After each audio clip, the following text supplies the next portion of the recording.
Analyst to break down the second win SKT's picked up today. Thank you very much, Pyra. Exactly that. SKT picking up the much-needed 2-0 today in order to keep themselves not only in the conversation for the bracket stages alone over G2, but more importantly when it comes to playoff positioning to look for that top 3 as opposed to that 4 seed and avoid playing RNG in the first round. Yeah, it certainly is like massive right now, especially given the fact that they don't actually have the head-to-head versus Flash Wolves. Like, Flash Wolves just 2-0'd them. So SKT really need to keep winning and maybe even hope for some CLG losses tomorrow to really keep that top 4 hope alive, because with a victory over CLG today, they did themselves a favor, but they dug a pretty deep hole already. I mean, step 1 obviously for SKT is beat G2 tomorrow, so there's no chance for G2 to make it into the top 4.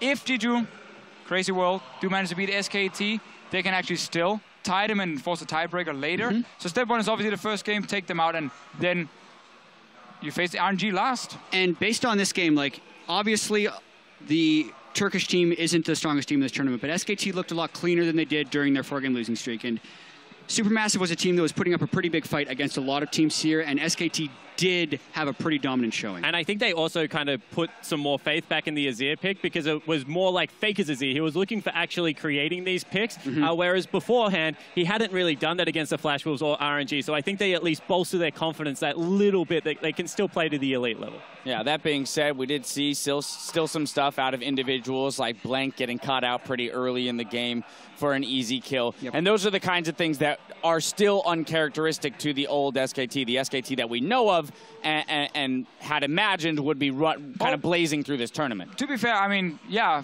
we expected him to obviously do extremely well, and we wouldn't see these kind of mistakes. But again, during the split, we have seen these bad games, honestly, from time to time. You know, before IM Katowice, even after when they came back, lost to KT, lost to the Tigers before playoffs even started. So a lot of people didn't put them as the favorite to win. So we have seen some poor games overall, but not as bad as we saw in the last 4 games. And Faker said it himself, it's like the worst they've played since like season 3 almost. Season 2 even. And there was one specific moment in this game that I really liked. It was when Blank was able to save Faker with the Kindred ultimate, because that's the type of teamwork and trust building that they need to have here, because Faker really had no one that had his back during their losing streak, and it actually felt like it was kind of coming together a little bit for SKT. But maybe still one attackable area for SKT, and once again, credit to the bottom lane of SuperMassive, is that Bang and Wolf are normally a very passive, like slow pace. They get to the mid game and they start team fighting, but they are getting drawn into these scrappy engages, and sure, they were stepping up a little bit more in this game, but that's still, to me, if you're an SKT fan, can be worrying.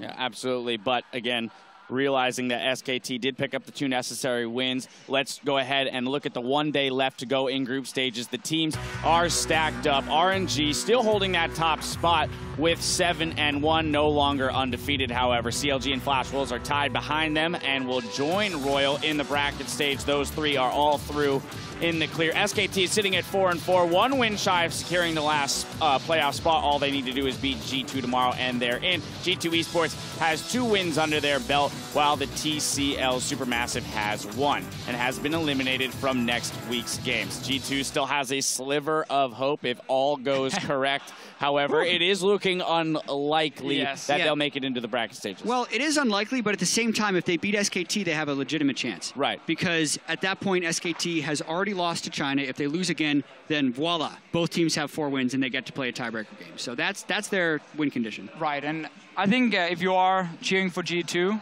watching SKT against CLG today is a very, very bad sign, because SKT actually showed, you know, we can go back to the style where we react more. We wait for you to make some mistakes and overextend, and then we will punish you. G2 makes a lot of mistakes, so that kind of game is the worst actually for G2. They were hoping to see SKT continue their slump and like have some very, very messy games, but didn't happen. Now let's talk about perhaps the more interesting matchup, which is, or not matchup, race in the playoffs, which is for that 3rd and 2nd seed between Flash Wolves, CLG, and SKT now, who have to be a part of the conversation, only 1 game behind them. Yeah, they certainly do, and I know that Flash Wolves play off against CLG tomorrow, and that's going to be a huge game to see who really gets ahead in that, because they have to be favorites to get the second, especially if it's Flash Wolves, because once again, they 2-0'd SKT. They've been looking promising in their macro game, and I think that that is something that, you know, they will have their eyes fixed firmly on that prize, because people want to still dodge RNG. They had a sloppy game today where they threw away a massive gold lead, but still look to be the team to beat. Yeah, 100%. Do you have something to throw in there? Oh, it's just now we've seen all these, technically a BO2, I guess, because both teams have been facing each other on each side.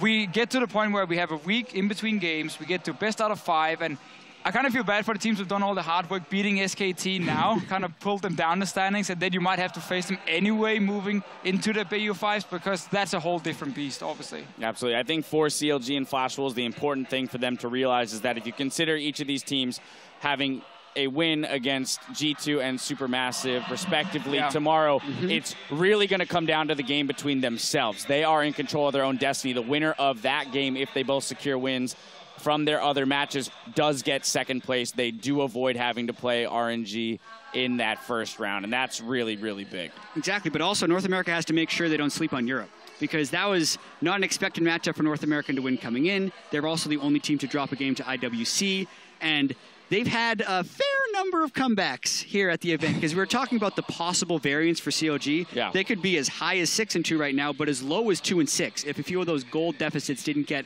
reversed at the end of the game. So there's no way, I think because CLG knows this, they won't be sleeping on G2, but it's by no means a free win. Yeah, there's still a lot of jostling that can happen in the standings. We'll be right back here tomorrow for the final day of the MSI group stage, starting with China's RNG versus SuperMassive. Then the LMS's Flash Wolves will look for revenge when they go up against CLG. After that, Korea's SK Telecom takes on Europe's G2 Esports in a game that can decide both of their fates here in Shanghai. We've already gone through all the different scenarios, so that will hit your streams tomorrow 2 hours earlier than normal. So tune in at 11:30 a.m. for those of you in Shanghai, 5:30 a.m. Central European Summer Time, or Saturday evening at 8:30 p.m. for our friends in the Pacific Daylight Time Zone. That's going to be helpful. It's a little bit earlier in the evening for those. Now, on behalf of the entire live broadcast crew, thank you for watching, and we'll see you back here tomorrow.